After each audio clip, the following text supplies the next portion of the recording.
In this video, I'm going to show you how to make thick cold chocolate or chocolate milkshake, which is very much similar to the packaged ones we get in the market.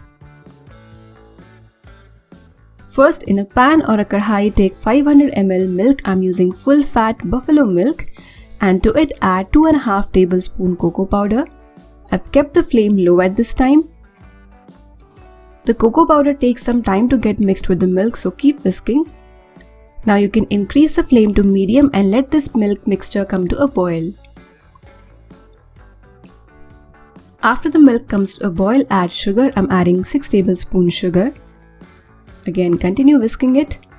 You need to cook this mixture till it slightly thickens, like 5 to 7 minutes is fine at medium flame. Keep stirring it so that the milk doesn't stick to the bottom or it doesn't come out of the pan or overflows. Now add half cup dark chocolate. This is sweetened. It's 45% in cocoa. If you're using compound, then you need to reduce the amount of sugar by 2 to 3 tablespoons because that's more sweet. Now you're going to add cornflour slurry. So this is 3.5 teaspoon corn flour plus approximately 4 teaspoon water. Add the slurry and continue whisking the mixture. And you would notice that the mixture starts to thicken. And once it thickens like this, you need to switch off the flame. It looks so creamy and delicious. Add a pinch of salt. Give it a good mix, and then you need to let this mixture come to room temperature, and after that we're going to refrigerate it.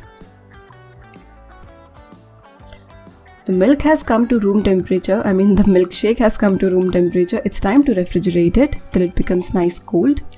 And this is what it would look like once it is nice chilled.